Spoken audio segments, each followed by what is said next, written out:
Assalamualaikum warahmatullahi wabarakatuh. Nama saya Jody Pendra Setiadi dari kelas 17 5C12.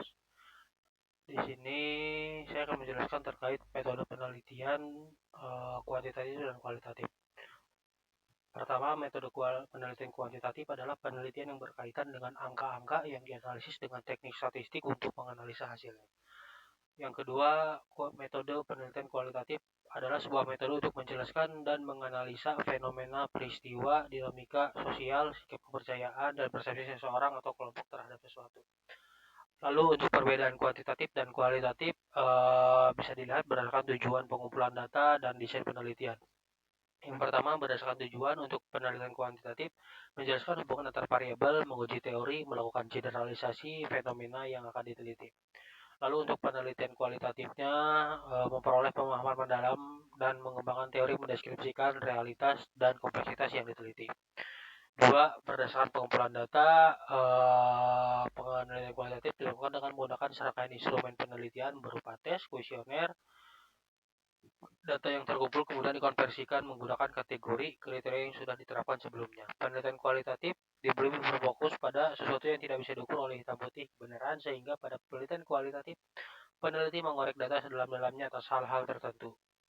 Yang ketiga, berdasarkan desain penelitian. Untuk penelitian kualitatif memiliki sifat yang khusus, terperinci, dan statis. Alurnya sudah direncanakan dari awal dan tidak dapat diubah lagi.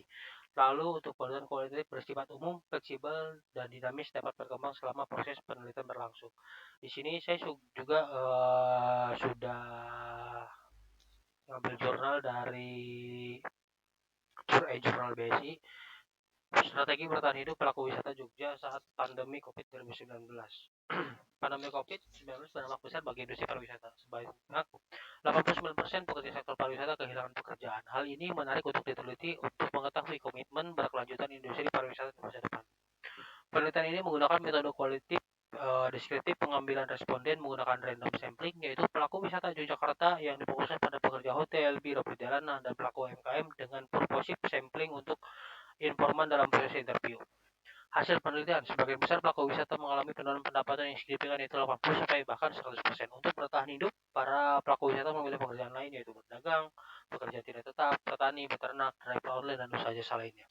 Pelaku wisata juga melibatkan istri dan anggota keluarga lain untuk menambah penghasilan. Penghasilan mereka juga kadang cukup dan kadang tidak untuk memenuhi kebutuhan sehari-hari. Pandemi yang belum bisa diprediksikan sampai kapan membuat pelaku wisata memikirkan strategi bertahan hidup kedepannya. Sebanyak 31% responden memilih menekuni usaha yang dijalankan sebagai strategi jangka pendek. Untuk rencana jangka panjang, sebagian besar melakukan inovasi untuk meningkatkan kualitas industri pariwisata.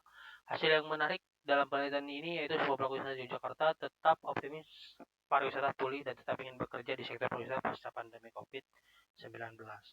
Yang kedua, ada pengaruh iklan politik terhadap keputusan memilih mahasiswa prodi periklanan Universitas Bina Sarina Informatika.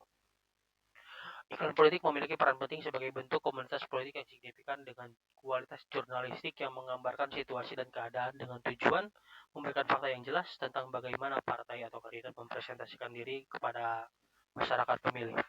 Media memiliki potensi untuk mempengaruhi karir politik seseorang, namun apakah media dapat mempengaruhi masyarakat dan menentukan sikap atau keputusan mereka terkait partisipasi dalam pemilihan umum, terutama dalam pemilihan pemimpin masa depan.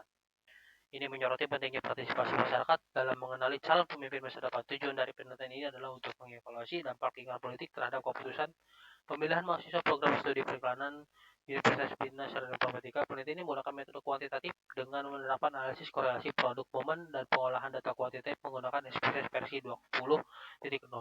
Hasil penelitian menunjukkan adanya hubungan signifikan antara iklan politik dan keputusan pemilihan mahasiswa program studi periklanan Universitas Bina Sarina Informatika. Temuan ini mendukung hipotesis bahwa nilai T yang dihasilkan lebih besar daripada nilai T tabel yang ditentukan.